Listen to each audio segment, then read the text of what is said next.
lost it. See, this is why I don't want everybody to clap, because then we start dropping our notebooks, and I expect you all to be taking notes the whole time here.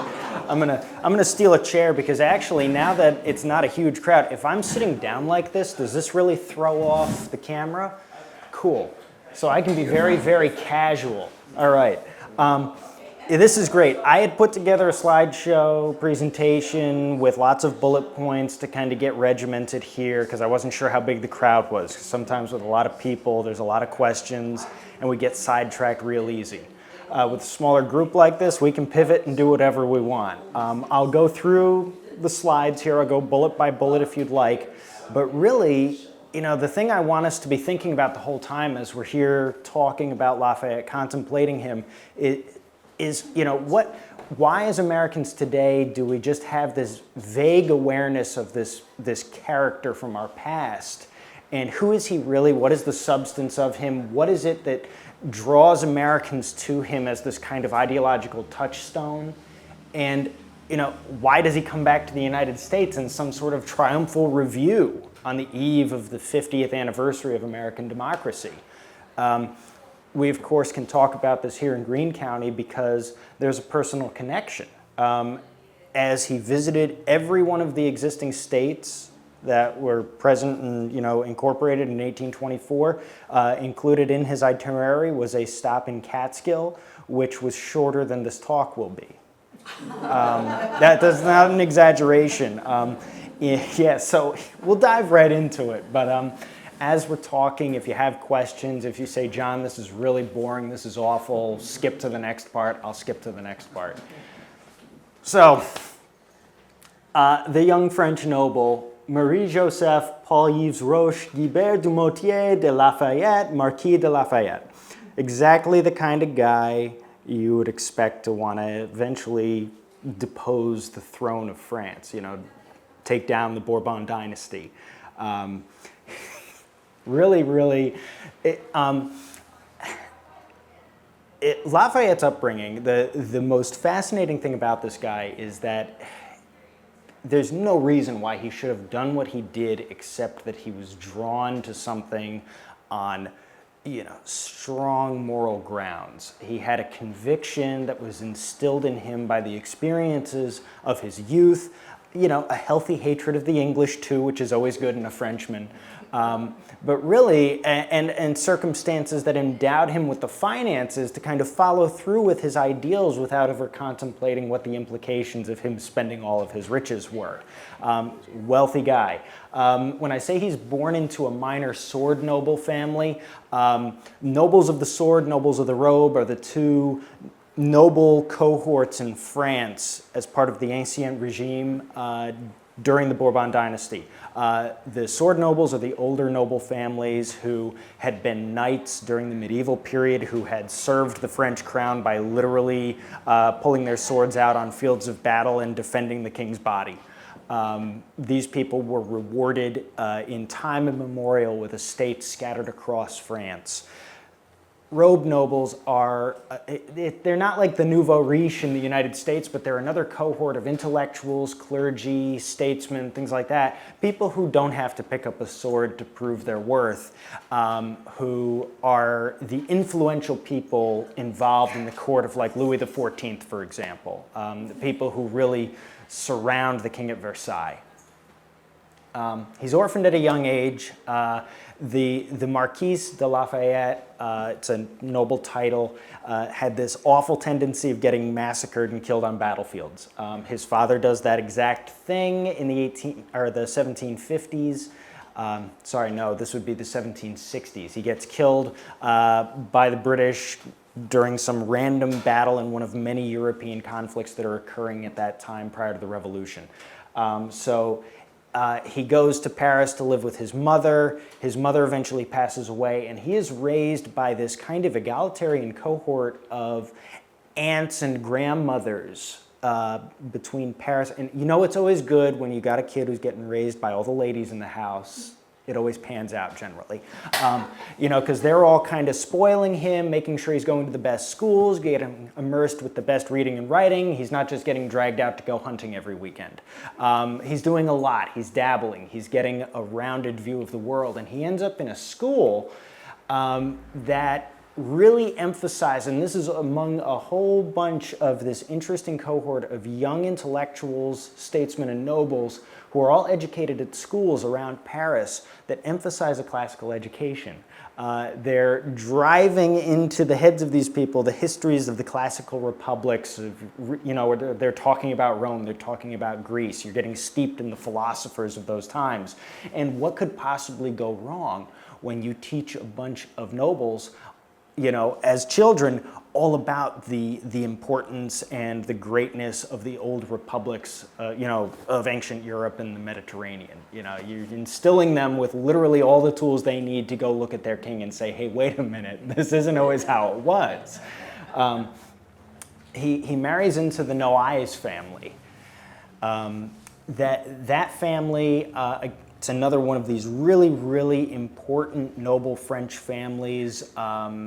The uncle of the woman that he marries, Adrienne, her uncle is actually, I think he's like a minister. He functions not as a prime minister, but he's on an advisory council directly connected to Louis XIV and then later to Louis XV, or 16th rather. So I'm skipping ahead here. I'm not talking about. There's a lot of Louis who here has studied French history. So we're covering the implications of a regime, the Bourbon dynasty, that really we kind of start with Louis XIV, who creates Versailles. He's the Sun King. He's the important one that kind of creates this idea of absolute monarchy in France. He has a son, the 15th, then the 16th, who gets his head cut off, the 17th, who dies when he's 10, then the 18th, who comes back during a restoration. Spoiler alert. We'll talk about that in a bit. So if I'm getting my Louis mixed up, it's because there's a lot of them, so I apologize. But anyway, the Noailles family is important as advisors directly connected to the crown. And by proxy, Lafayette becomes connected in these circles, becomes an early youthful friend of Marie Antoinette, becomes a youthful friend of Louis XVI. They're all tight. They all go to the same parties. They're all swapping mistresses. It's wild. It's actually kind of unbelievable to think that it's this figure that Americans would come to worship as the inheritor of the legacy of Washington. But this is the guy we're talking about. Noble causes for noble men. So as a member of the French aristocracy at that time, you were expected to join whatever family's regiment was the most influential one to get into. So as like a 17-year-old or a 16-year-old, Lafayette gets put onto this dragoon regiment, which is literally funded and operates exclusively within the context of his in-laws' family. In the 1770s, Louis XVI brings in reformers to start straightening out the French army, because what could possibly happen when your army isn't based on a meritocracy? You end up with a bunch of nobles who really like to play dress up and have parades and run off the battlefield when they start shooting, because you're going to mess up your uniform. The French army has problems with this, and it's proven time and again through several conflicts leading up to the 1770s. So Lafayette gets into the French army and then gets reformed right out of it again with these changes that are occurring. At the same exact time that this really unscrupulous guy named Silas Deane is putzing around Paris saying, hey, have you guys heard of the Americans? I'm from the Continental Congress. We're looking for money. We're going to fight the English. You guys hate the English, don't you? And Silas Deane is wheeling and dealing, and all of these French officers who had been reformed out of the army, most of them who are grossly incompetent. I mean, like to the point where you probably couldn't get them to find the correct end of the musket to hold. They're bad at what they do. They're all scrambling to Deane, because Deane, in an effort to secure French assistance, is just signing commissions for all of these guys. He said, oh, you were a captain in the French army. Well, you could at least be a colonel in the Continental Army.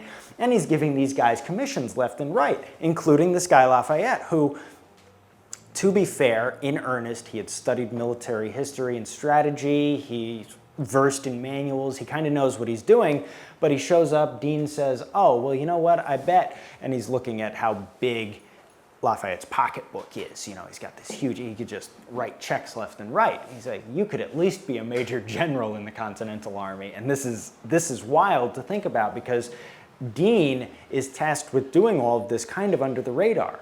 And he's gone way beyond the bounds of his mission as appointed by Congress to start doing this. He was supposed to go there to figure out if they could get some checks from the French government. Instead, he's sending all of these officers, many of them who are expecting pay from the Continental Congress, who can't even pay their own army right now. It's a big problem. The interesting thing about Lafayette is he says, well, I'm just curious to do this now. They'd heard about Washington, they'd heard about the American cause. All of these young guys who were versed in the classics are hearing about these people fighting to create a republic and, you know, throw off the shackles of King George. And they're like, oh, this Washington guy's really cool. He's like one of the classic heroes of old. I want to go hang out around him. I want to spend time with him.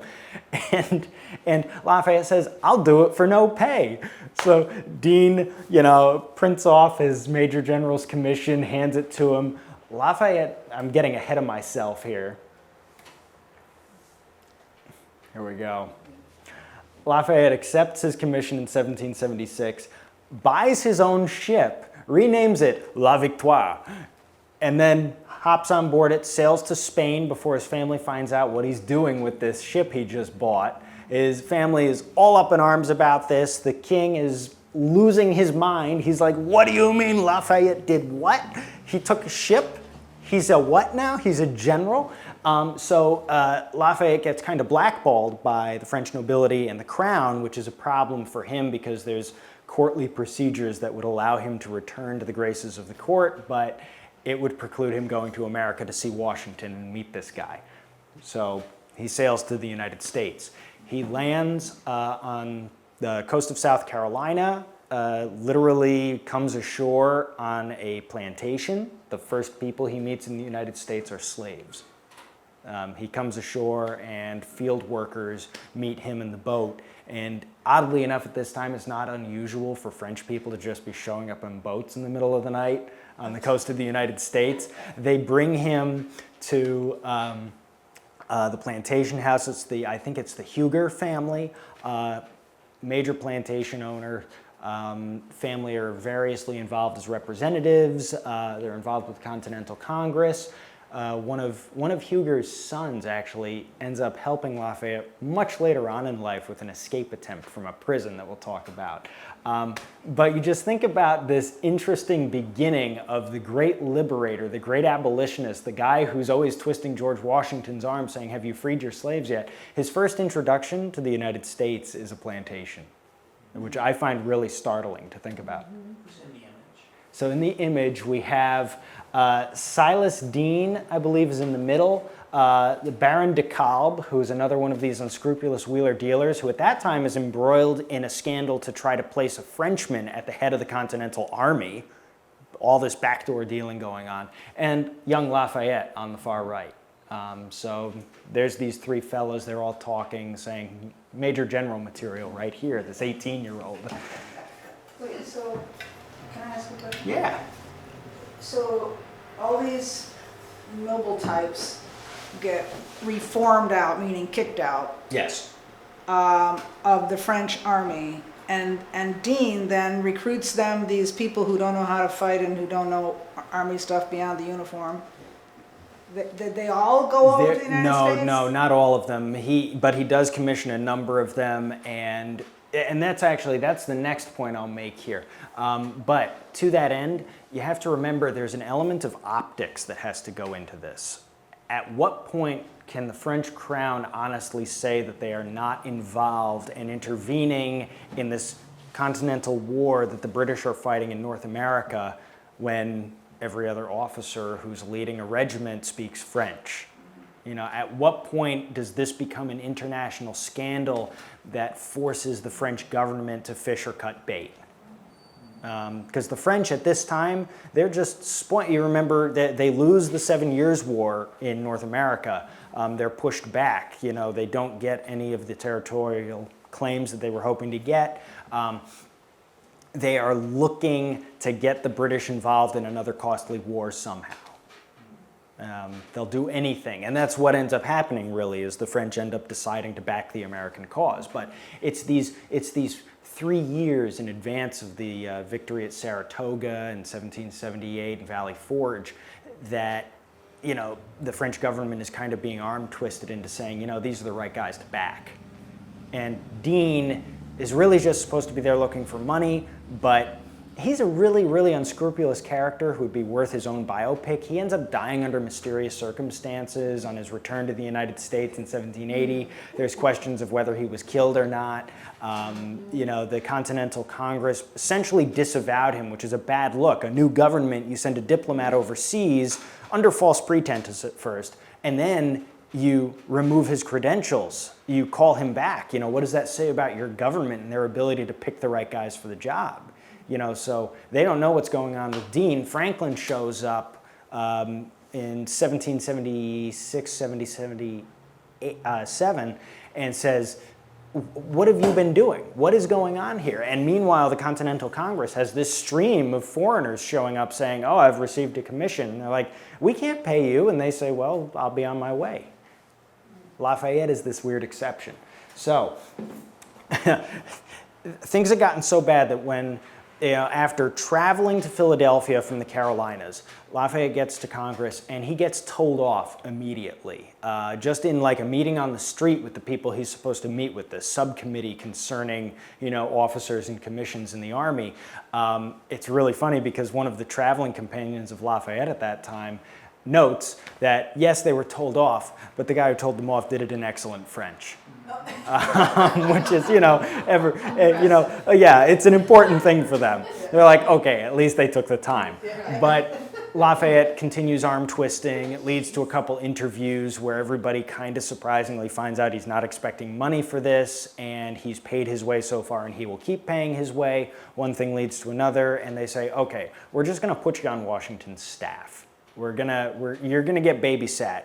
You're kind of this nuclear object, this thing that really you're radioactive. You can't touch him really. He's this French noble.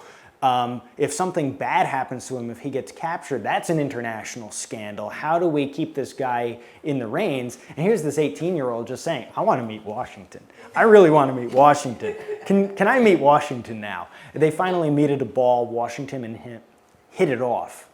Famously, they get along immediately. It's actually kind of absurd because here's taciturn Washington and this exuberant 18-year-old who has a tendency to hug and kiss people when he meets them, and they get along.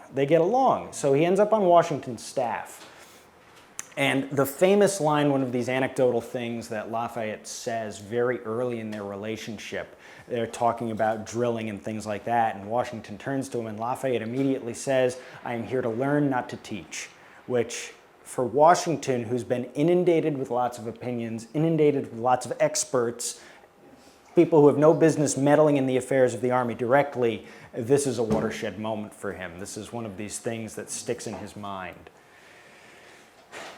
Lafayette then goes and does exactly what everybody was hoping he wouldn't do and participates in the retreat from the Battle of Brandywine and gets shot in the leg. This is the only time he's ever wounded on the battlefield. So he's never commanded troops at this scale before, but he ends up during the confusion of one of the retreats. He leaves Washington's side, goes and rallies a holding action as the army is falling back. And Washington, to his credit, describes the retreat that Lafayette organizes as being orderly. And this is something that a lot of people, it's lost on us as modern observers, but the most important thing an army leaving the field can do is retreat in an orderly manner. Napoleon wins every important battle because he exploits the retreat.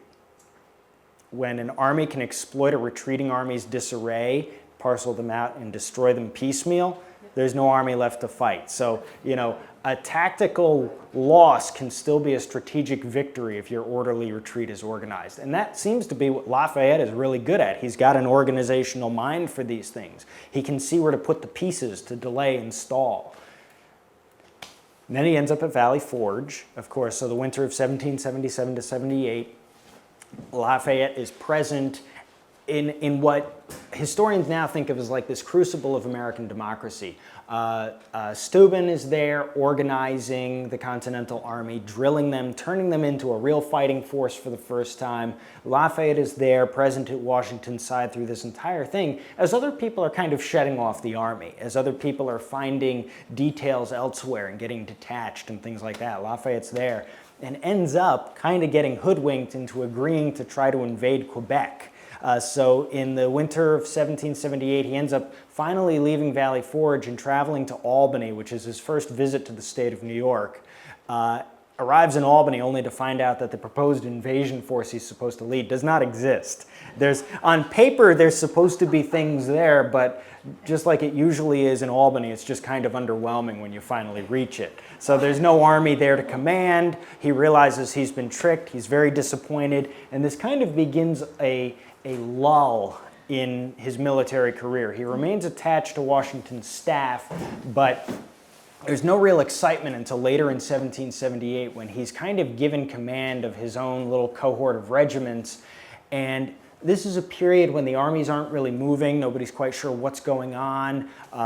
Washington is trying to bottle the British up in New York. The British are sending out parties to explore and probe.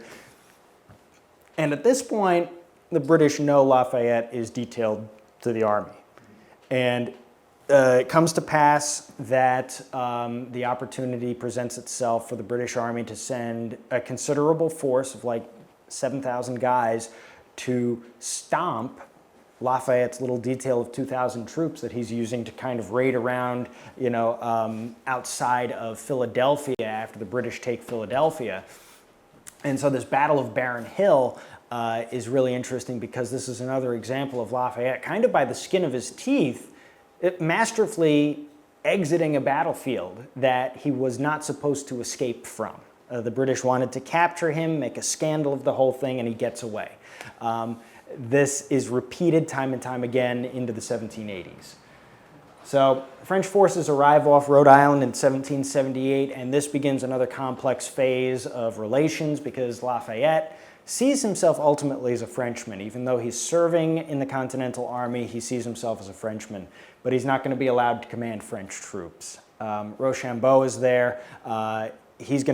Rochambeau isn't there yet, sorry. I'm trying to think of the other guy.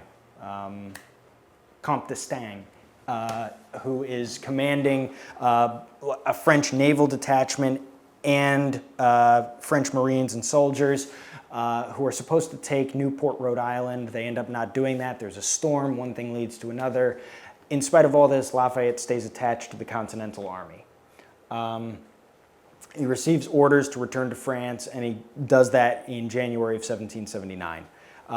Goes back to France where everyone loves him now. Lafayette, who was kind of a weirdo in courtly circles. He was friends with the king and queen, but he was from the countryside, and he didn't have the graces that ingratiated him to people in the court. He was awkward. He didn't have the courtly manners that really people expected. He wasn't able to engage in the repartee and banter that was expected in courtly dialogue, at parties and things like that.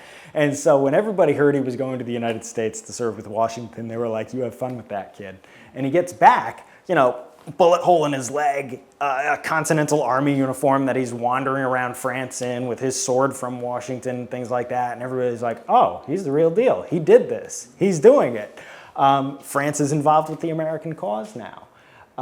So he's celebrated as a hero after a period of like a month of, kind of mock disdain coming from the crown and the royal family concerning his actions. They have to save face. They have to say, "Oh, bad boy, but come here for this party next week." So he does that. And nobody questions this. Nobody says, "Wow, here's this guy fighting for democracy, and, welcome back to the most absolute of the absolute monarchies in Europe, Lafayette. Great to have you back. Hope you didn't come up with any cool ideas."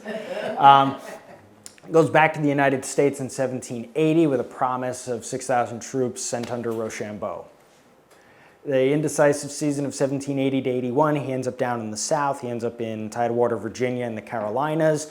Does this other crazy thing where Mad Anthony Wayne is actually detailed as a general under Lafayette's overall command, and this is one of these great stories in the hero, the hero myth of Anthony Wayne is with 800 men, Wayne ends up getting ambushed because the British are still trying. Cornwallis is trying to capture Lafayette at this point. Anything he can do to capture Lafayette is great. And he's sending out cavalry units, raiding parties, detachments of the army to capture Lafayette and his little force that's running around the backcountry. And one thing leads to another. The British do ambush Lafayette. Wayne takes 800 men, fixes bayonets, and charges 2,000 British soldiers in a tree line and sends them scattering, delaying the British just enough for Lafayette to escape yet again. And then Lafayette becomes the guy who ends up commanding the regiments that bottle up Cornwallis at Yorktown inadvertently. Cornwallis doesn't know the French are coming by sea. He gets to Yorktown, Virginia, which is a little coastal town, and he's waiting there to be relieved, to be moved, to have the army taken somewhere else. He's waiting for resupplies, and Lafayette kind of conventionally ends up there. He doesn't know that Washington's grand plan is to trap Cornwallis there at Yorktown. One thing leads to another. The rest of the army shows up. Rochambeau shows up. The British are trapped. Cornwallis surrenders. It's Lafayette who commands the units under Alexander Hamilton and John Lawrence that take the redoubts that cause the collapse of the British defensive line and lead immediately to the surrender. So, and that's, again, so here we go. Here's Lafayette, this young guy. John Lawrence, who is another one of these heroes of the Revolution. He's the son of a planter in the South and a staunch abolitionist. Grew up on a plantation, went to get an education in London, comes back, and he is a foaming at the mouth abolitionist. I'd imagine him and his dad didn't have a lot to talk about at the dinner table. And he's also suicidally brave. He ends up getting killed later in the war, but he's one of Lafayette's friends. Hamilton is one of Lafayette's close friends. They're all the same age, more or less. They're all these kind of young guns who are coming up in the ranks, who all have visions of grandeur and of, Republican government, ultimately. So, the war is won, the Treaty of Paris is signed, Lafayette is back in France. He is a noble, he's just sitting on, he's a member of the landed gentry, he's drawing revenue that would equate to millions today every year from his estates that he owns and all of this good stuff. And he's palling around with the royal family, and the royal family is spending money like nobody's business. They've written loans to the American government, they've written loans to cover their own loans to other people. They've written loans to cover those loans. Things are cascading. The financial troubles of the French royal family are extreme. And Lafayette is one of this trusted cohort of people who kind of grew up with the king, and everybody knows him. Everybody sees him as kind of an unimpeachable figure, blessed with the fidelity that makes a noble at that time. Lafayette gets tasked with joining this thing called the Assembly of Notables, which was just kind of this rubber stamp court that's assembled of all of these friends of the crown to try and solve the financial crisis, which just is not going to go anywhere.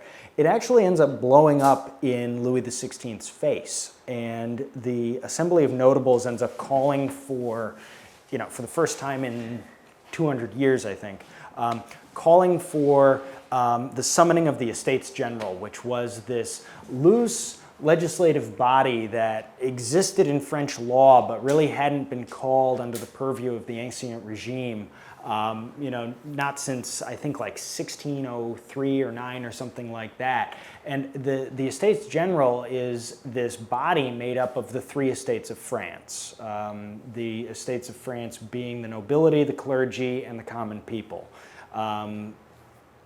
It's very imbalanced. Essentially, the third estate is virtually disenfranchised. They don't have proportionate representation. The clergy and the nobles often side with one another, so there's never like a split. Nobody's on the fence about anything ever. It's a problem. And the crown doesn't want these people to be called because it's like a constitutional convention. We all hear about, oh, well, the constitutional convention, everybody's going to change everything. They're going to come up with these crazy ideas, and then we have to air our dirty laundry in front of these people. So the Crown isn't really interested in having the Estates General called, but they do. And Lafayette is referring to it as something that should really become a national assembly. So now you see this guy's revolutionary tendencies starting to creep out. So the Estates General is called. And really, this is the beginning of the French Revolution. 1789, the Estates General is called. Rather than being dismissed, they make the tennis court oath, which is just an oath that they will stay summoned in assembly until a constitution is created for France. Whoa, we just went from being absolute monarchy to now the Estates General has just transformed into this revolutionary delegation that's going to transform France into a constitutional monarchy. This is crazy. It's absurd. Everybody's kind of blindsided by this. Lafayette is in correspondence with all of his friends, being, Jefferson, Washington, he's talking with Adams, all of this cohort, and they're coming up with all these crazy ideas that eventually culminate in Lafayette. Literally the week that the Bastille is stormed, he brings the Declaration of the Rights of Man and of the Citizen to the Estates General. He brings it to the National Assembly, says, here is our Bill of Rights. Here is our foundational governing tenets. 17 things that establish the essential basic rights of the Frenchman as a citizen and somebody endowed with political power in and of their presence within the country. It is the essence of revolution. It reeks of American democracy. And then the Bastille is stormed totally separately, because what Lafayette really hasn't grasped yet is that there's these two vying angers that pervade this. There's a kind of a classical liberalism that he embodies, this governing body of people who are kind of reformed nobles who are trying to create something like what happened in America. And there is the mob in Paris who keep lynching people and tearing people to shreds and executing folks and showing up at, the Tuileries Palace saying, oh, let's go talk to the king directly about this, the unwashed masses. They are this mob. They're really the Paris mob. They're this mob that just kind of is operating on their own whim and will. And so these things are all occurring kind of in concert, but not really. The left hand isn't talking to the right hand. There are all these reactionary parties. It is a mess. In the middle of all of this, Lafayette sticks a fork in an outlet and becomes the commander of the Paris National Guard. Another revolutionary faction. This is something that hadn't existed before. The National Guard is this idea that the people defend themselves, and Lafayette becomes the commander of the units in Paris. And the problem with being in command of the units in Paris is this is where the revolution is happening. If you're trying to restore order, you are literally shooting the people who are going to be going to their party factions and saying, well, Lafayette stinks. And the Jacobins are hearing this. All of the publishers, Marat and his papers, they're hearing this and they're saying, I think Lafayette is reactionary. I think we can crucify this guy. So in the middle of all of this, Lafayette takes command, and this is kind of the beginning of his descent from favor. The Crown already kind of hates his guts because he's been steering this middle road. This is best illustrated by the Women's March on Versailles. This is the October days in 1789. It's the top picture there. That is Lafayette kissing the hand of Marie Antoinette in front of a mob of women who came to Versailles to ask for bread. They were starving. There's a grain crisis going on in the middle of all of this. They show up. These people are probably going to kill the royal family just because they're worked to a lather. And Lafayette, as the commander of the guard, intercepts them, storms into the palace on his own, runs in there, and the royal family's like, oh great, you. Of all the people who could show up to save us from the mob, it's the mob. And Lafayette kind of steers this middle ground where, he comes out with Louis and everybody starts cheering because at this point Lafayette is still a hero among the people of France. And then they start chanting, about Marie Antoinette, who they've always hated. She's Austrian, she's the enemy, a traditional foe of France. And they place many of the problems on her shoulders unfairly, for better or worse. Lafayette brings her out with the rest of the family. And just in this show of, this kind of unity and this stance that he takes and kisses her hand, it acknowledges her royalty, even though at this point it was, kind of just a thing on paper, the mob is dispersed. Growing intrigue among the political clubs, the most radical factions of the revolution who believe that the crown should, be in a basket with the king's head, are saying, oh, Lafayette is this reactionary. He's trying to toe this middle ground. He's stymieing our efforts to further the cause. The last great triumphal moment of Lafayette is the Fête de Fédération. In 1790, a great Congress is held where everybody takes an oath to, the French Constitution, and to the Republic that they're trying to form. And Lafayette, the king, is seated at one end of this great arena and amphitheater, and the people are on the other end, and there's this altar to the ideals of the French set in the middle, and Lafayette goes there and stands in the middle of all of this, places himself between the crown and the people in this great spectacle. And literally, this painting, it looks absurd, but it kind of captures what this moment is and what the essence of it was. And here's Lafayette placing himself in this way, and all of these people who are thinking of their lessons about Caesar and Rome, the dictatorships, are thinking Lafayette is towing the line here. One thing leads to another, and in an effort to maintain order, he lets the king and his family slip out of his grasp in the flight to Varennes. This is when the family is called back to Paris permanently, to the Tuileries Palace, after they try to escape. And this is all the thing that starts tumbling down to them eventually being beheaded. And the Champs de Mars massacre, which is a mob assembles, kills several people. Lafayette calls the guard out, tries to disperse them, and ends up firing into the crowd, which is never good. Even though they had been lynching people all afternoon. They killed a baker randomly who had been trying to make bread for people for free. Mysteries abound. Because of the scandal related to the massacre, he is detailed to the army at Metz because the Austrians have declared war. They say if anything happens to the royal family, we are going to show up and mess things up for France. So Lafayette gets to Metz, and the army there is just as bad as the Paris mob. The Austrians show up. There's a couple engagements. It goes so badly for the French army that the soldiers actually kill one of their leaders. Rochambeau, who's another hero of the revolution, is in command of one of these units fighting the Austrians. He hears about these soldiers just tearing their leaders to pieces on the field after a retreat from the Austrian army, and Rochambeau resigns. He says, there's nothing I can do about this. Lafayette sends this angry letter, foaming at the mouth, saying, oh, it's the Jacobins. They're fomenting all this dissent, and he mails it off to Paris, and the only people in Paris to receive the letter at this point, after a coup had happened, are the Jacobins themselves and Robespierre. And so they get this letter, and they say, wow, Lafayette, thanks for rubber stamping that execution. Lafayette gets wind of what happened after the letter had already been mailed, and decides, well, I'm going to flee to the Netherlands, and he is promptly captured by the Austrian army, and he becomes a prisoner for the next 5 years, state prisoner number 2 at Olmütz, which is now, I think, I can't remember the country it's in now. Austria at that time is much bigger than it is today. So that is, here's this shining moment, the Fête de la Fédération, and then the prisoner at Olmütz, held by the Austrians, and nobody really wants him. The Austrians are hanging on to him because they see him as one of the fomenters of the revolution of 1789.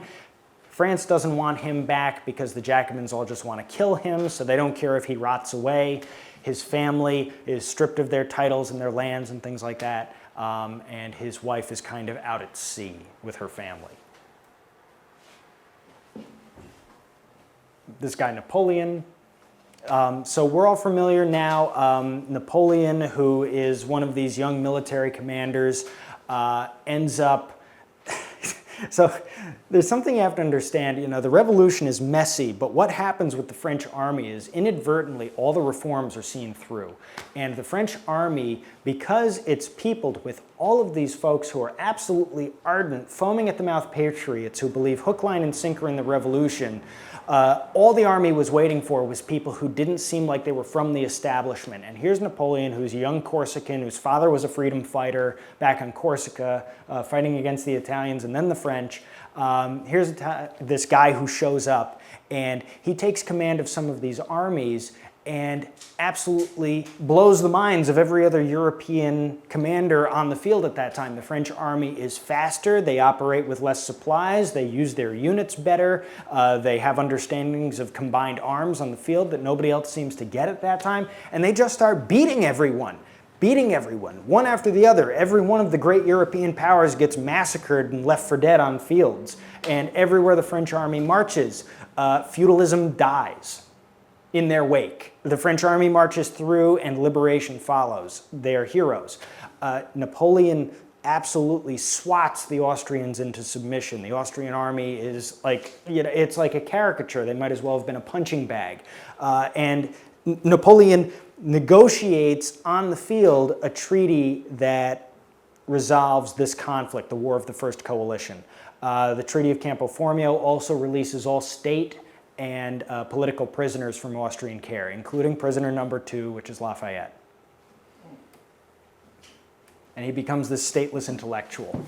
So he's unable to return to France at that time because technically he had been stripped of his citizenship. He also doesn't really like Napoleon all that much, and Napoleon doesn't like Lafayette all that much. They see each other as being in the way of one another, stealing each other's spotlight, and rightfully so. Here's Napoleon, who really has ultimately very authoritarian aspirations, and here's Lafayette, who is just, again, he's radioactive. You can't touch him.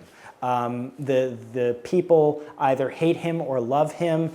The experience of being imprisoned at Olmuz has made him a cause célèbre literally across the Western world at that point. Operas were being written about him. People were writing letters. The American government ends up passing a law in like 1795 making him the only major general to serve in the Continental Army during the Revolution who ends up receiving his full back pay, even though Lafayette's terms for signing into the Continental Army had been no payment at all. They're trying to figure out ways. They can't aid Lafayette directly. They can't claim him as a U.S. citizen because it would start a debacle with the Austrians in addition to the French.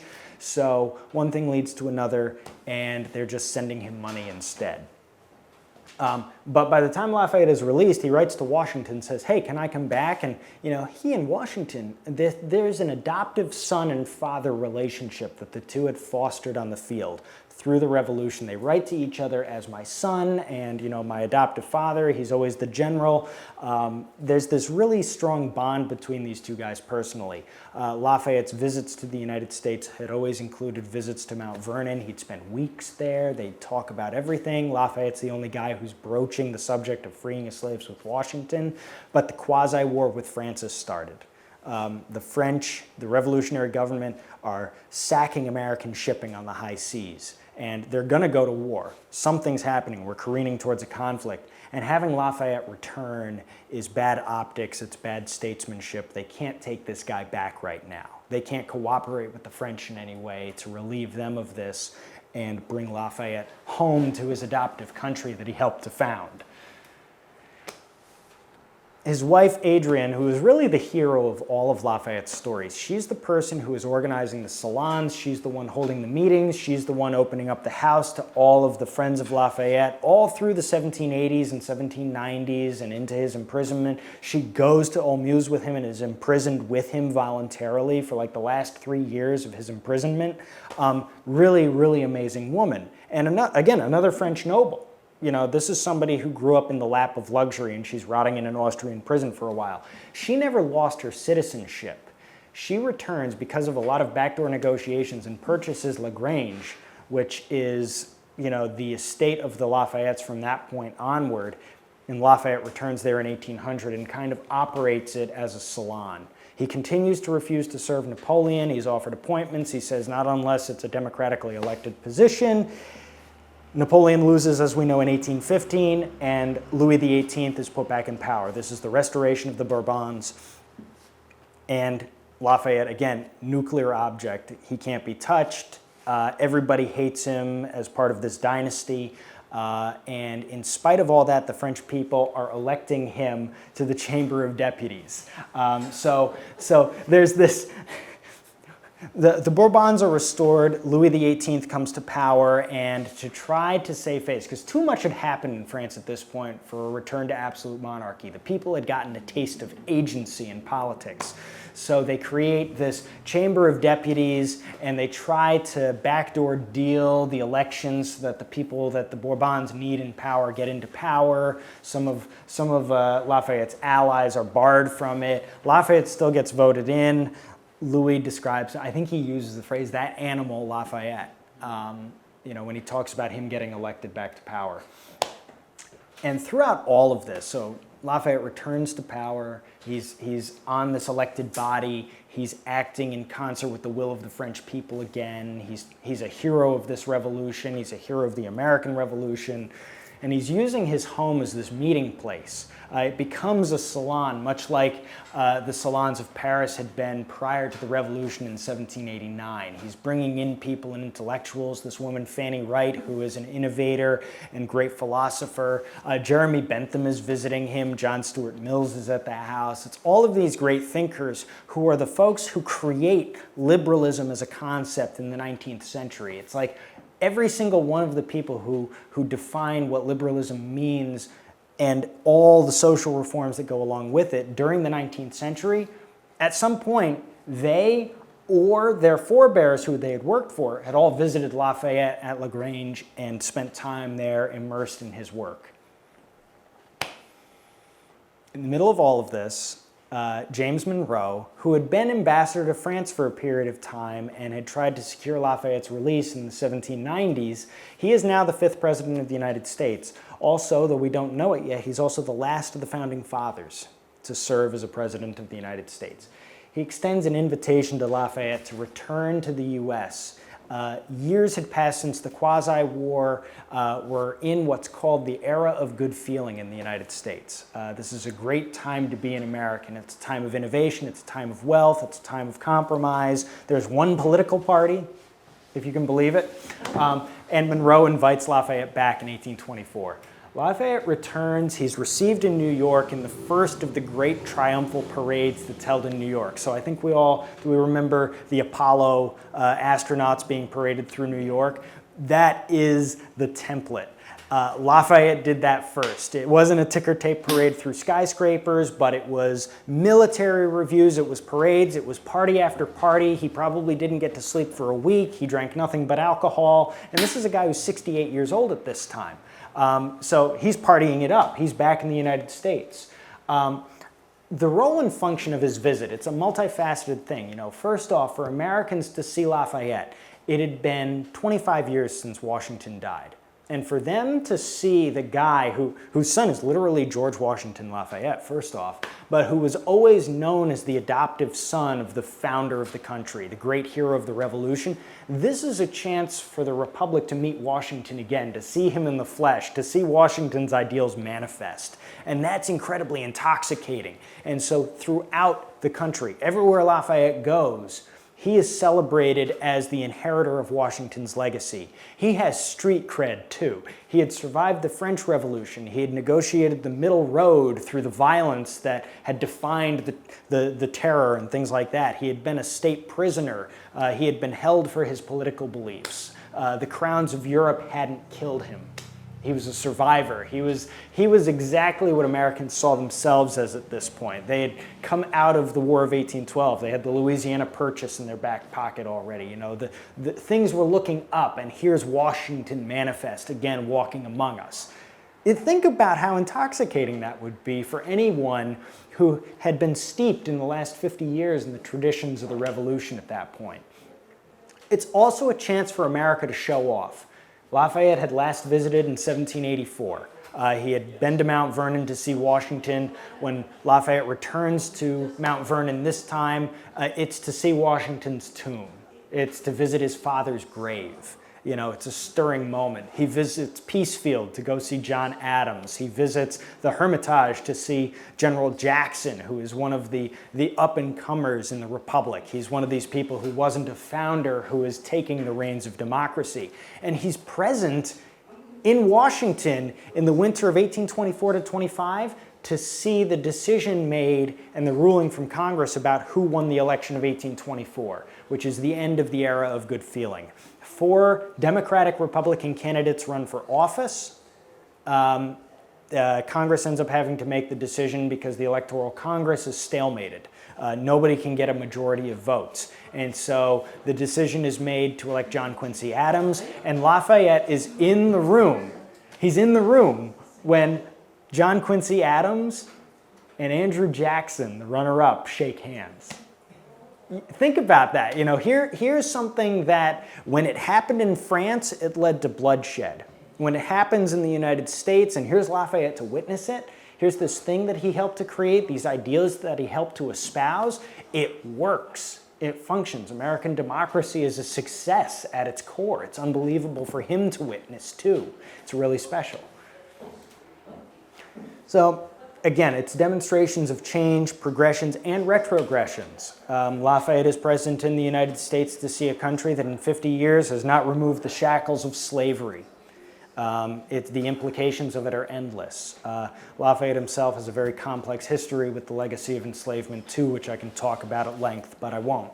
And his traveling companions. So everywhere he goes, he's followed by an entourage, either of people who had served with him in the Revolution, who were the current statesmen, movers and shakers, and jurists of that time, or the leading intellectuals of that time. And Fanny Wright is traveling with him. And Fanny Wright is interesting because she's this young Scotswoman with a story much like Lafayette's. And she comes back to the United States, and during their tour, she ends up, you know, they visit Jefferson, they talk about how slavery is bad, and Jefferson's too old to talk back at that point. He's 2 years from passing away on the 50th anniversary of the Declaration. Fanny Wright goes, buys some land, and starts a commune in the spirit of Robert Owens, who was a friend of all of theirs, this industrialist from England. They start this Owensian commune devoted to the liberation of slaves in the United States. They bring enslaved people there, liberate them, and create salaried jobs for them. It's this great social experiment. So you think Lafayette's being followed by this train of social experimenters, young women thinkers. Think about that in a patriarchal society at that time, that the people who are closest to Lafayette are women who are advocating for all of the things we'd take for granted today as essential. The important destinations I went over, you know, Peacefield, he's in D.C., he goes to Mount Vernon, he sees Monticello and meets with Jefferson, who's an old friend of his. He's busy. It's a busy itinerary. I think it's 18 months, 11 months that he's here. And now the reason we all came. I tell you all this because, again, his visit to Catskill is 20 minutes. It is 3 sentences in the travelogue of his secretary that's published after Lafayette returns to France. Why does he visit Catskill? What does it mean to come to Catskill? How does he arrive there? My favorite things about this. So Lafayette is traveling up the river on the James Kent. Who is James Kent? It amazes me. This is one of the, what?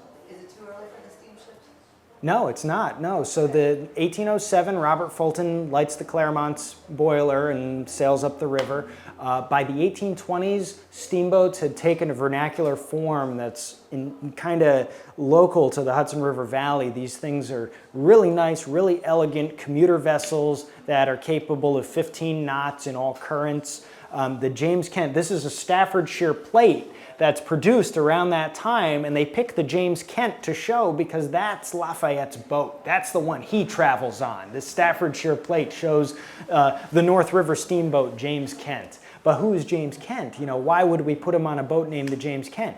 James Kent he is the American Blackstone. Everybody's forgotten about James Kent. He is one of the most important jurists in the history of America. He's the guy who innovates on the oral deposition as a form of American justice.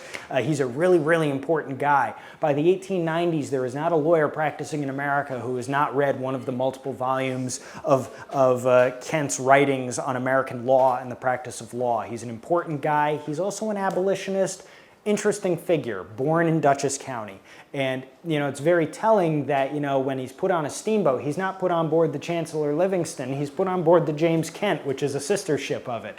He's put on board this boat that's outfitted, and the secretary writes about how, we didn't realize there were going to be so many women traveling with us, so they had fitted the boat out with 80 custom staterooms, but we gave them all to the women, and everybody else was sleeping on deck, like 300 people. It's slammed, and they can't get a break everywhere they stop. If they need to land for fuel, if they need to land to visit so-and-so, there's like 10 different parades planned. There's a band at every river landing. The entire river is lined with cannons, and every time the steamboat goes by, there's like a battery of 21 guns of the New York State militia just rattling off volley after volley at Lafayette. And here's poor Lafayette, who's a veteran of battlefields, surrounded by all of these Revolutionary War veterans, and they're just being surrounded by all these displays of military might and cannon fire, which had to have been a little alarming for some people. So, is there a question here too? Because I'm ranting right now. I'm really going after this.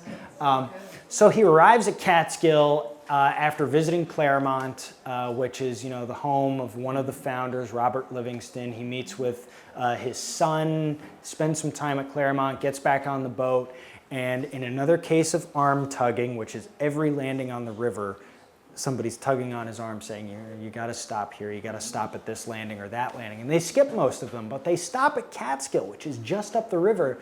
And I had a hard time figuring out why that was, because Catskill is not an appealing landing. It's not a community that you can actually even see from the Hudson at that time. There's only a couple houses up on the ridge overlooking the river and the long dock coming out into the Hudson that later becomes Catskill Point. The rest of the village is hidden behind the hillside there. But his secretary in his journal talks about the particular interesting sights of Catskill. He writes about the Catskill Mountain House being this fascinating mountain resort you could see. And of course, this is all alluding to, these are all French intellectuals who are versed in the nuances of what's becoming American Romanticism. They're reading the authors who Americans are reading and getting versed in this idea of the United States as this place not only of democratic fervor, but of great beauty and of great natural value, and a place where the intellect is challenged by your surroundings to elevate yourself higher than what you're capable of conceptualizing otherwise. And he's writing about that. So they probably stop at Catskill because Catskill, by that point, the mountain house is open, artists had been traveling to it, writers have been writing about it. It's this touchstone of part of what the Hudson Valley and what the Republic was becoming. Here's this great temple to democracy up on the hill, this beautiful federal structure that's kind of our stamp on the countryside. So he gets off at Catskill. He gets off and he is met by one of the many cohorts of the state militia, which by that time, and the reason we're here today talking about it is because the state militia is commanded by this young guy, Zadok Pratt. And Pratt, he had been appointed as a captain previously, I think in 1821. He had ascended to the position of colonel. I don't mean to talk with disparaging remarks about the New York State Militia at that time, but like if you go to the Pleasant Valley Cemetery or you go to the Wyndham Cemetery, and every time you come across a grave that says, Colonel this, Captain that, Captain this, General that, they're all guys who at various times had been elected in the state militia. And that's interesting, especially for an observer like Lafayette, because here is democracy in practice. Here is people who, just like the National Guard in Paris, the people had armed themselves in protection of their democracy, and they elected their officers. Here's Lafayette, who's appointed to be in charge of the National Guard. And here's all these guys like Pratt, who are sons of the country out here, who are the ones who are being elected to lead their own armies. And next month, somebody else might get elected or appointed. It's not related to title, it's not related to what you're endowed with. It has a lot to do with your standing in your own community. And it's fascinating for him to see this martial display that, you know, is unlike anything that's occurring elsewhere in Europe at that time. And the recollections and experiences of attendees. So Thurlow Weed writes about Lafayette's visit in the 1870s. The Catskill newspapers carry lengthy articles, probably about, you know, half-page columns writing about Lafayette's visit. It's interesting they aren't longer, but I think everybody was a little embarrassed because Catskill had put together a welcome General Lafayette arbor over top of Main Street. He arrives, he comes up in a carriage. He barely even gets out of the carriage. He rides up from the point to Croswell's Hotel, the Catskill House, which was this local watering hole for everybody moving between Albany and New York on that side of the river. It's an important place, and it's a place that sprung a bunch of the current political operatives who were involved in state government at that time. He stops at Croswell's Tavern, and the one consistent thing that appears through all of these accounts is that he meets a guy named Foster there. And Foster could be either Benjamin or David Foster.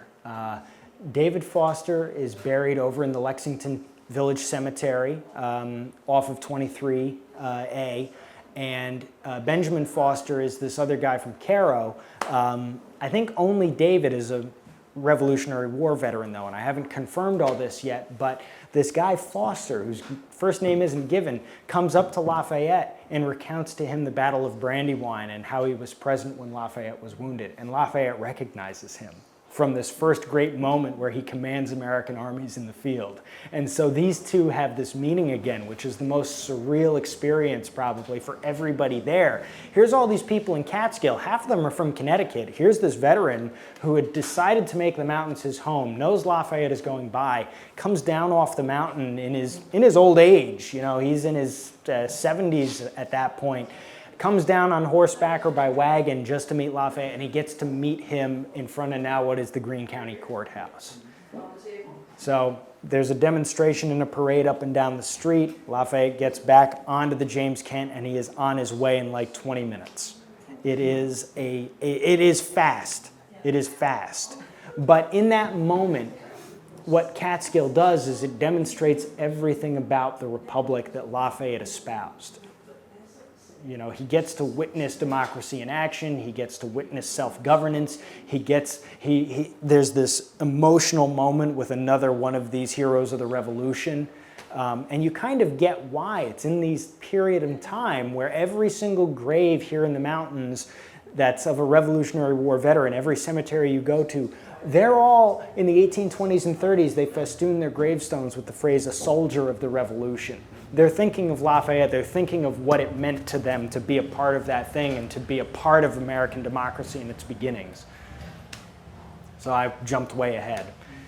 Yeah, and of course I talked about the published journals of Lafayette's secretary. The important thing about these is they're free online now. You can just go and read them whenever you want.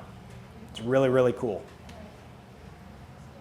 Now, a revolution's end. So this is the last slide. You guys have all been awfully patient with me as my stream of consciousness ranting. He's again elected to the Chamber of Deputies in 1827 on his return. Louis XVIII has died, much to everybody's joy, and Charles X has taken the throne. He's another reactionary. He's another one of the Bourbons who everybody hates. He is not enamored with the idea of constitutional monarchy. He is an absolutist at heart. He is steeped in the traditions of the old Ancien regime. And one thing leads to another. In Charles's efforts to restore this absolutist monarchy in France, where everybody now for decades has been practicing self-governance, even in the most halting way. They'd experienced Napoleon's rise and fall. They understood that the power rested in them, not the head of state. Power sprung from the people in France. Everybody knew that to be true at this point. Charles issues the Ordinances of St. Cloud, which try to strip back some of the other progressive elements of the French Constitution as practiced at that time. One thing leads to another. Lafayette is given command of the National Guard yet again. It's his last time taking up arms on behalf of the French people. And Louis Philippe, the Duc d'Orléans, is placed on the throne. And Louis Philippe is an interesting character. He is one of the nephews of Louis XVI, former head of state, then headless head of state. Yeah, I knew that would get a laugh. There we go. So Louis Philippe ends up actually, for a period of time, lives in America for like 2 years and befriends Lafayette's son, George Washington Lafayette, when George Washington Lafayette is living at Mount Vernon in the 1790s while Lafayette is in prison at Olmuz. Really fascinating moment in time. So here's Louis Philippe, who takes the throne. He's seen as the most progressive of the Bourbons. He is the one who had these leanings towards constitutional monarchy. He and Lafayette were true friends. But immediately after Louis Philippe takes the throne, he starts backpedaling on his progressive ideas, falls out with Lafayette. There's some backdoor dealings to prevent Lafayette from, yet again, getting elected to the Chamber of Deputies, even though Lafayette is. But then he passes away from years of health complications later in 1834. And he's buried in France beneath soil that he specifically took from Bunker Hill. I think he took that soil during his return trip in 1824. He collected a barrel of it to be put on his grave when he died. You're kidding me. No. So. He just went out there with a shovel and started digging? Yep, and he also, well, it's because he lays the cornerstone at the Bunker Hill Monument. He also lays the cornerstone at Nathaniel Greene's monument in Savannah. He lays a bunch of cornerstones in different places, and actually. During that trip? Yes. Wow. Yeah, I don't know if I included it here. Let's see. My computer is very unhappy with me right now. Let's see, this painting, and let's see, this painting of Lafayette and that painting of Lafayette. That one hangs in the House of Representatives now. This painting, the next one, that's Samuel F.B. Morse, who also has his own connection to the mountains up here. Who paints that of Lafayette as well. Everywhere Lafayette goes, every local portrait painter is commissioned to do paintings of him to hang in state houses and things like that. He lays cornerstones at state houses. He goes to Lafayette, North Carolina, which is the first town in America to be named after him, visits it. It's really, really interesting. It's a total spectacle. But I digress. We are at the end of the talk here, and I'm curious to get everybody's questions and thoughts. What's the deal with Pratt? I mean, what was his involvement in that return? You said he was in the... He commands the detachment of the state militia that is deployed at Catskill to receive Lafayette and leads this escort. Do we know anything about how Pratt talked about that or what he thought about it? To my knowledge, no. Huh. I don't know, but I've never consulted Pratt's personal letters. Whether they survive from that time is another question, because this is even before, Prattsville's really, it's just becoming Prattsville at that time. Pratt's still kind of a relative unknown. And, he's a commander of a regiment of artillery at one time, then he becomes commander of the infantry. But the state militia system at that time is extremely complex and decentralized. So there's regiments from the mountaintop, there's regiments from the valley, there's regiments, that are called up in Greene alone, and then there's stuff in Albany County, and every county has its own major general, which is abundantly confusing in and of itself. And Pratt's role, really the distinction of him being present to lead the men at that time, that would have been a procedural element of his previous appointment as the colonel in charge of the regiment that was deployed to meet Lafayette. It's not something that they all got around and decided, well, you're doing it. This is something where he, as the commander, it's literally his responsibility. And it's really, honestly, if I was him, I probably wouldn't have wanted it, because here is one of the most important military commanders in the history of the United States, who has commanded armies in Europe and France, or in Europe and the United States. And, this guy knows his business. And I'm about to take the local militia out in front of him, and oh God, what is he going to say? You have to think that's extremely overwhelming in and of itself. But it's kind of underwhelming ultimately, and I think that's why the newspapers don't cover it in detail. They give like 3 paragraphs about Lafayette visiting, but they don't go into more detail because they feel kind of spurned, I think. That's the impression I get from the people who talk about it. There are folks who in regional papers cover it with disdain. They give a paragraph and say, oh yeah, and he popped by Catskill quick too, and it was nice. What month was he in Catskill? September. Because Pratt didn't move to Prattsville until October 1824. Okay. So he, Okay. Yeah, and he's in Lexington at that time. Right. But now here's a question for you: is he in Lexington in the part that's partitioned to become Prattsville, or Wyndham, or well, Prattsville and Lexington were part of one Wyndham. and the same? They were all in Wyndham. And Yeah. then in 1833, they separated. They voted to Prattsville establish becomes Prattsville. its own separate thing. Yes. But when is he actually in residence here as opposed to where? He's at his October father's house? 1824. And prior to that, he's what, in like Jewett Jewett Lexington. Center? Yeah, Jewett Heights. Yeah. Okay, that's interesting. Where you have the shop. Yeah. So he really is like he's just Yeah. he's just a military commander at that point. Well, and he was a fur trader in Canada, and he had a lot of business interests.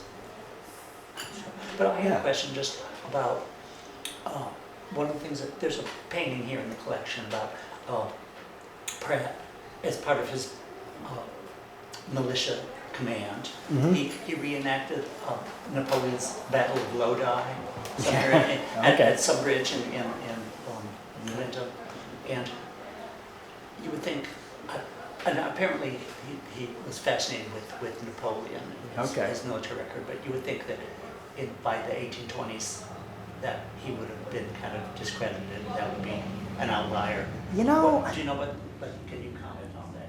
You know, well, so Napoleon, you have to remember, for an American audience, Napoleon remains a hero of the people. You know, and because he embodies a bootstraps element of the American story, where Napoleon, who is this nobody, he's barely even nobility, like the lowest rung of nobility in Corsica, and he comes to the United States, and he's here in the United States. Or no, sorry, not Napoleon. Yeah, I'm getting my wires crossed here. Sorry, but Napoleon, you know, comes up by his bootstraps through the French army, through the ranks. He earns his appointments. He becomes this celebrated military commander of his own merits. So, like, for example, like, how strange is it that we have like an Austerlitz, New York? Yeah. And why do we have an Austerlitz, New York? It's because Napoleon. Yeah, it's because of Napoleon. And that's one of his great triumphs, and we're naming towns after this stuff that this emperor of the French is doing, because ultimately there's a part of him that we still see as an inheritor of revolution too. You know, and Napoleon, I also think Napoleon gets really, really pigeonholed as a bad guy. That biopic that was just done about him was hot garbage, because how many times does Napoleon declare war on anyone? Well, I think like once in 1815 when he declares war against the Bourbons. You know, when he leaves Saint Elba, and when he leaves exile on Elba, and comes back and marches through France, through the countryside, and every regiment that's detached to stop him and arrest him joins him. And it's just like he just walks through the countryside, and it's like he's picking up burrs in a field, you know, and it's just all these regiments join him. You know, he's a hero of the people ultimately. He's seen as somebody who's defeated monarchy. And for Pratt to be reenacting these great battles, you know, Lodi is kind of obscure, but Lodi is one of those ones that Napoleon gets portrayed, you know, holding the flag and rallying his troops and charging across the bridge at the head of his men. You know, here's a guy who risks his neck. For Pratt to be celebrating Lodi is to be celebrating, you know, the power of a people's army. okay. Yeah. Does that make sense? Yeah, it does. Yeah. Thank you for that background. Yeah. I know this isn't a lot about Pratt, but ultimately that's the thing about Lafayette's return, is it's barely even about Catskill. It's almost a fluke that he stops. He shouldn't have, by all rights. He skips so many other towns in the Hudson Valley and ends up stopping at Catskill so briefly. You almost wonder what it was that drew him there. Where did he stop after, Albany? Yeah. Yeah, Hudson, then Albany. Hudson, then Albany. Actually, he might have stopped once more in like Kinderhook, too. I can't remember. Did he stop in Poughkeepsie? Yes. What's Yes. the artist? Morse? Yeah, so Morse paints that. I think Morse paints that elsewhere, though. He doesn't paint it in the valley. Yeah, because Morse, I don't know if he's in residence there at that time either. Is he? Yeah. I'd have to look that up. But yeah, no, he stops in Poughkeepsie. And actually, it's interesting, at Poughkeepsie, another guy that's totally forgotten about, George Clinton, governor of New York, but a hero of the Revolution as well. It's there where they're talking about Poughkeepsie being this meeting place and this former state capital that Lafayette would remember from his time in the Continental Army, where some of the founding fathers would gather to talk about democracy and its practice. That's where Chancellor Livingston, John Jay, and all these guys are gathering to talk about democracy and its formation. In Poughkeepsie, Yeah, Poughkeepsie. Kingston. No, Kingston is the capital for 6 months, and then it's Poughkeepsie after that. Any other questions? As a scholar of French history, how did I do in the back? I wouldn't say I'm a scholar of French history, but I did take French history. You were fine. All right, great. That checks out. That checks out. All right. So, You want to talk more about James Kent? James Kent. I can't talk too much more about James Kent because I'm not deeply versed in him. But as a jurist, I think he studies. I can't remember if he studies the law under Monroe or Jefferson, because there's a bunch of these guys who later become lawyers, and his famous work is in chancery law. So we've heard of like Chancellor Robert Livingston. The Chancery Court at that time, my understanding of the Chancery Court is that's the court in New York State where the weird stuff is heard out, where there might not be existing case law that clearly defines the course and decision that should be made on something and how a judge should rule. And so when you're going to adjudicate these things, you're looking for the most intelligent people, the people who are most steeped in the law, who are steeped in an understanding of the background of why things work the way they do. Robert Livingston, who's on the Committee of Five, is New York's chancellor for years. James Kent also practices in chancery. Was he a Supreme Court jurist or anything? I can't remember what other judicial appointments he holds over the course of his life. I'd have to look that up. Yeah. You're digging deep with these questions here. We covered the Battle of Lodi, the nuances of James Kent. Yeah. So, yeah. Not a question, but I have an ancestor who served at Yorktown. Okay, that's incredible. Yeah. So maybe he knew the general. Or definitely watched him. Yeah. Definitely would have seen him. That's something, Lafayette, unlike a lot of the other major generals who served in the Revolution, is really well liked by his men. It's nice to know. It also probably has a lot to do with the fact that if he had to, he'd go out and buy them uniforms and buy them guns and make sure they got horses. There's a period in time where Lafayette, who is the guy who comes up with the tricolor in France, by the way, the bleu, blanc, et rouge, liberté, égalité, fraternité, that's Lafayette. That's his color scheme. In the United States, he uses a red and black cockade in the hats of some of his men to denote a special regiment that he commands, and it gets to be such a problem that other people want to look like those regiments that everybody's wearing these blue and black feathers in their hats, and Washington has to make an edict that, only this regiment that Lafayette's commanding is allowed to do that. That's their particular regimental device, so cut it out, so it's pretty funny. It's all about fashion. So, yeah. That's French for you. Yeah. Anything else? How are we doing for time? Whoa. Yeah, there we go. All right, an hour 20. Thank you. Yeah. Thank you, guys. There we are.